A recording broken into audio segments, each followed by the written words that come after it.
بغیر پردے کے کھلے عام گھوم رہی ہیں، چہرہ بھی کھلا ہوا ہے اور میک اپ سے صحیح صبری ہیں، اور اس کے بعد آج سب کے ہاتھ میں موبائل ہے اور سوشل میڈیا پر ایک دوسرے سے جڑی ہوئی ہیں۔ آج اس طریقے سے زنا عام ہو رہا ہے کہ آج اپنے دامن کو زنا سے بچانا بہت مشکل ہے، مگر یہ بات یاد رکھو میرے بھائیوں، زنا کل بھی حرام تھا، زنا آج بھی حرام ہے اور زنا کل بھی حرام رہے گا۔ قرآن کہتا ہے وَلَا تَقْرَبُوا الزِّنَا، تم زنا کے قریب مت جاؤ، اور اسی زنا سے روکنے کے لیے اسلام نے عورت کو پردے کا حکم دیا ہے، اسلام نے مرد کو اپنی نظروں کو جھکانے کا حکم دیا ہے، اسی زنا سے روکنے کے لیے اسلام نے عورت سے کہا ہے تو کسی غیر محرم کے سامنے اپنے آپ کو ظاہر مت کر، اسی زنا سے روکنے کے لیے اسلام نے کہا ہے بغیر محرم کی عورت سفر تک نہیں کر سکتی ہے۔ یہ پابندیاں اسلام نے اسی لیے لگائی ہیں تاکہ سماج سے زنا کو پاک کیا جائے، اور اگر پھر بھی زنا ہو جائے تو زنا کرنے والا اگر کنوارا ہے، لڑکا لڑکی کنوارے ہیں، تو اسلام میں سزا کیا ہے؟ 100 کوڑے مارے جائیں۔ اگر اسلامی عدالت ہے، اسلامی قانون ہے، تو زنا کرنے والے کی سزا کیا ہے؟ سر عام ان کو 100 کوڑے مارے جائیں گے، اور اگر وہ دونوں شادی شدہ ہیں، زنا کرنے والا مرد بھی شادی شدہ ہے، زنا کرنے والی عورت بھی شادی شدہ ہے، اسلام میں اس کی سزا سزائے موت ہے، پتھروں سے مار مار کے ختم کر دیا جائے، زنا کرنے والے کو زندہ نہ چھوڑا جائے۔ تو شرک نہیں کرتے، قتل نہیں کرتے، زنا نہیں کرتے، یہ ٹاپ 3 کرائمز ہے اسلام کی نظر۔ سب سے بڑے بڑے 3 گناہ یہی ہیں۔ اللہ کے نبی سے پوچھا گیا سب سے بڑا گناہ کیا ہے؟ آپ نے فرمایا انت تجعل للہ ندا وہو خلقک، تم اللہ کے برابر کسی کو ٹھہرا دو جبکہ تم کو پیدا کرنے والا اللہ ہے۔ پھر پوچھا گیا اے اللہ کے نبی اس کے بعد دوسرا سب سے بڑا گناہ کیا ہے؟ آپ نے فرمایا ان تقتل ولدک خشیۃ ان یتمما، تم اپنے بچے کو قتل کر دو اس ڈر سے کہ وہ تمہارے ساتھ کھائے گا۔ اب مسئلہ سن لینا، آج یہ چیز بھی بہت عام ہو رہی ہے۔ غریب آدمی ہے، 2 لڑکیاں پہلے سے اس کے گھر میں ہیں، بیوی پریگننٹ ہو گئی، اور جب یہ پتہ چلا کہ بیوی حمل سے ہے، اس نے اس حمل کو گروا دیا، دوا کے ذریعے، ٹیبلٹ کے ذریعے ماں کے پیٹ میں جو بچہ حمل ٹھہر چکا تھا اس کو گروا دیا۔ میرے بھائیو یہ حرام ہے، حرام ہے، حرام ہے۔ ہاں اگر حمل کے ٹھہرنے کے پہلے کوئی ایسا طریقہ اپنایا جائے کہ حمل نہ ٹھہرے، اور وہ بھی اس صورت میں جبکہ کوئی مجبوری ہو۔ مثال کے طور پہ 2 بچے ہیں اور ابھی بچے بہت چھوٹے ہیں، اگر ایک اور پریگننسی آ جاتی ہے، ایک اور بچہ آ جاتا ہے، ان دونوں بچوں کی پرورش میں، ان کو دودھ پلانے میں بہت مسئلہ آ جائے گا، ان کو پالنے پوسنے میں بہت مسئلہ آ جائے گا۔ 2 بچوں کے بیچ میں کیفیت رکھنے کے لیے اگر انسان ایسے طریقے اپناتا ہے، جو آج کے دور میں بہت سارے طریقے رائج ہیں، ایسے طریقے اپناتا ہے جس میں پریگننسی کے پہلے اور حمل کے پہلے وہ طریقے اپنائے جاتے ہیں تاکہ وہ عورت گربوتی نہ ہو، تو وہ طریقہ اپنایا جا سکتا ہے۔ لیکن اگر حمل ٹھہر چکا ہے اور اس حمل کو گرایا جا رہا ہے تو ایک ہی صورت میں گرانے کی اجازت ہے۔ اگر حمل ٹھہر گیا ہے اور ڈاکٹر کا یہ کہنا ہے اگر یہ عورت پریگننٹ ہو گئی اس کی جان کو خطرہ ہے، یہ بہت کمزور ہے، یہ بہت بیمار ہے، اگر اس نے بچے کو جنم دیا تو اس کی جان کو خطرہ ہے۔ جب عورت کی جان کو خطرہ ہو جائے اس صورت میں، چونکہ اسلام کا یہ کہنا ہے کہ اگر 2 چیزیں، اگر 2 خطرناک چیزیں جمع ہو جائیں، 2 خطرناک چیزیں اکٹھا ہو جائیں تو جس میں زیادہ بڑا خطرہ ہے اس کو چھوڑ کے جو کم خطرے والی چیز اس کو اپنا لیا جائے۔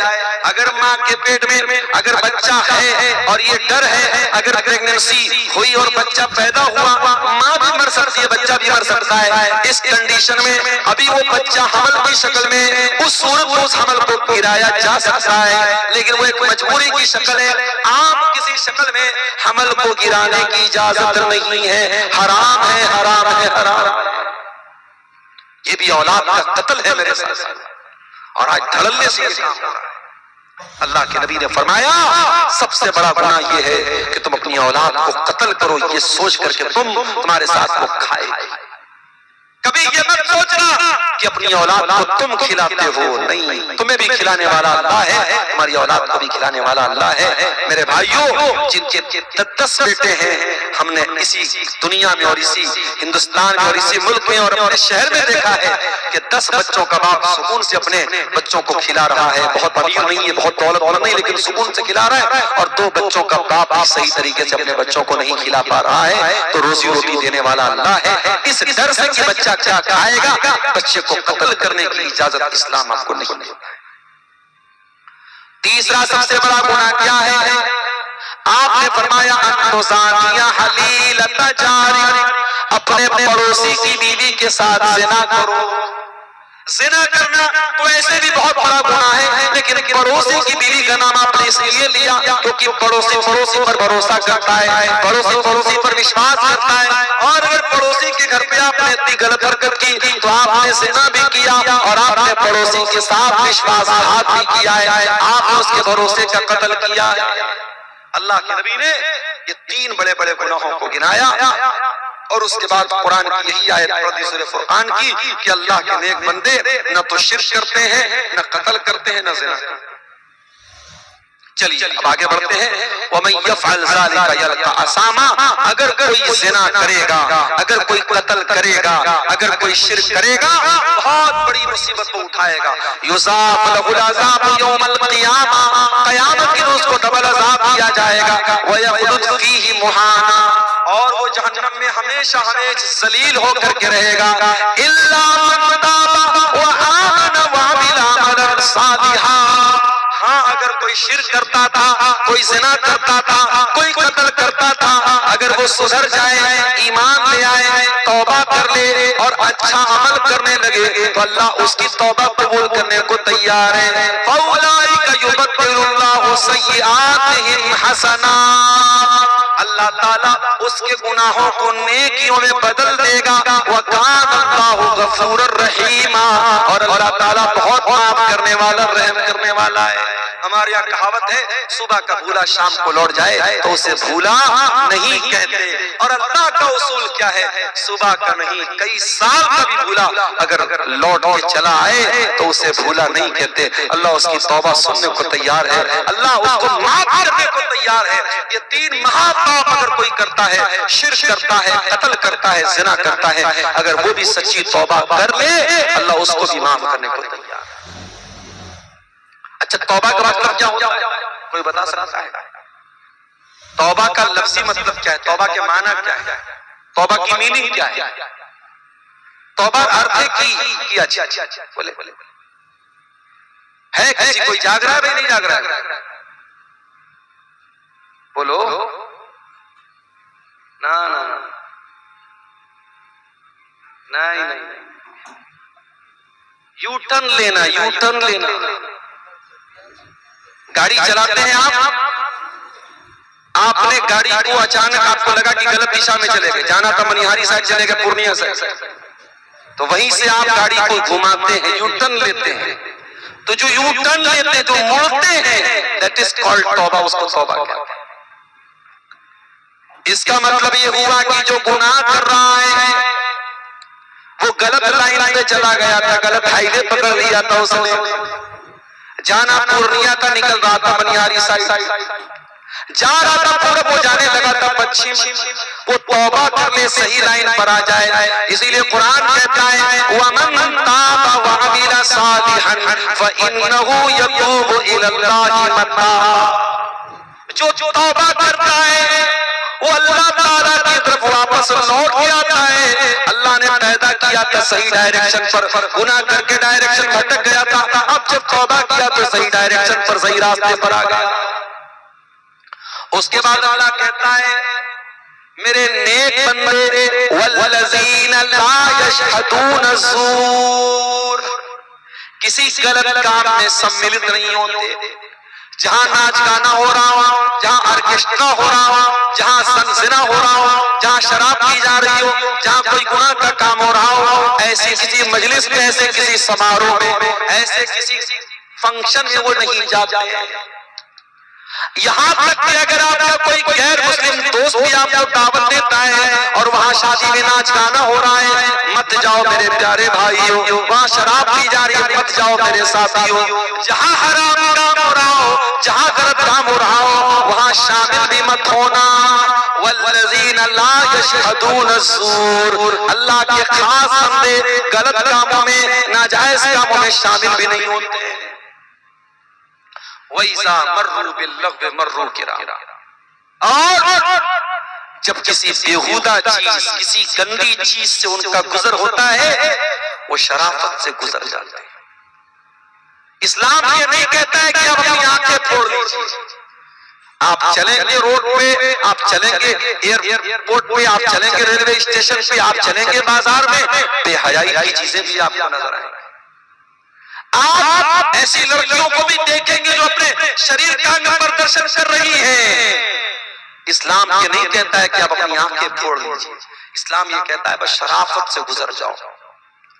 وَإِذَا مَرُّوا بِاللَّغْوِ مَرُّوا كِرَامًا، اللہ کے خاص بندے کسی لغو چیز کو دیکھتے ہیں تو گزر جاتے ہیں۔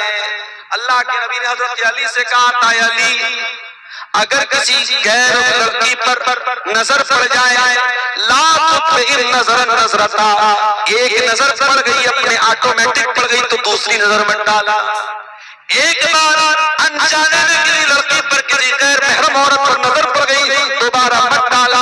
فَإِنَّ لَكَ الْأُولَى وَلَيْسَتْ لَكَ الْآخِرَةُ، پہلی نظر کی اجازت تھی جو انجانے میں پڑ گئی تھی، اب دوسری نظر مت ڈالنا، دوسری نظر ڈالنے کی اجازت نہیں ہے۔ اپنی نظروں کی حفاظت کرو میرے ساتھ۔ ایک شاعر بڑی پیاری بات کہتا ہے، سبھی ہم ہی سے کہتے ہیں نگاہیں اپنی نیچی رکھ، سبھی ہم ہی سے کہتے ہیں نگاہیں اپنی نیچی رکھ، کوئی ان سے نہیں کہتا نہ نکلے یوں عیاں ہو کر۔ شاعر کہتا ہے کوئی لڑکیوں سے کیوں نہیں کہتا کہ وہ بے پردہ نہ نکلا کرے، سب ہم سے کہتے ہیں نگاہ کو نیچی رکھو۔ ہم اس بیچارے منچلے شاعر سے کہنا چاہتے ہیں، شاعر صاحب آپ کی معلومات ناقص ہے، آپ کو جو انفارمیشن دی گئی ہے وہ ادھوری ہے۔ اسلام اگر آپ سے کہتا ہے کہ اپنی نگاہوں کو نیچی رکھ تو ان سے بھی کہتا ہے کہ وہ بے پردہ ہو کے نہ نکلیں، ان کو بھی اسلام نے حکم دیا ہے، آپ کو بھی دیا ہے۔ اللہ قرآن میں کیا کہہ رہا ہے؟ لغو چیزوں کے پاس سے، بیہودہ چیزوں کے پاس سے، ولگر چیزوں کے پاس سے شرافت سے گزر جانا ہے، اس میں انوالو نہیں ہونا ہے، اس میں پڑھنا نہیں ہے۔ اب دو چیزیں اور بیان کر کے بات ختم کریں گے، 3:30 ہونے کے قریب ہے، فجر کا ٹائم ہونے والا ہے۔ سوال تو قیامت تک آتا ہے، سوال تھوڑی رکے گا۔ دو چیزیں اور ہیں، شرافت سے گزر جاتے ہیں۔ سینما ہال کے پاس سے آپ گزریں گے تو ضرورت نہیں کہ آپ فلم دیکھ کے آ رہے ہیں، آپ بس گزر جائیے وہاں سے، ہو سکے تو راستہ کوئی دوسرا اپنائیے، لیکن اگر راستہ وہی ہے اور آپ کے سامنے تھیٹر لگا ہے، پکچر لگی ہے، پوسٹر لگا ہے، تو آپ کھڑے ہو کر کے یہ مت دیکھو سلمان خان کی کون سی، شرافت سے گزر جاؤ، اس میں انوالو مت ہونا، اس میں پڑھنا نہیں۔ اس کے بعد فرمایا وَالَّذِينَ إِذَا ذُكِّرُوا بِآيَاتِ رَبِّهِمْ لَمْ يَخِرُّوا عَلَيْهَا صُمًّا وَعُمْيَانًا،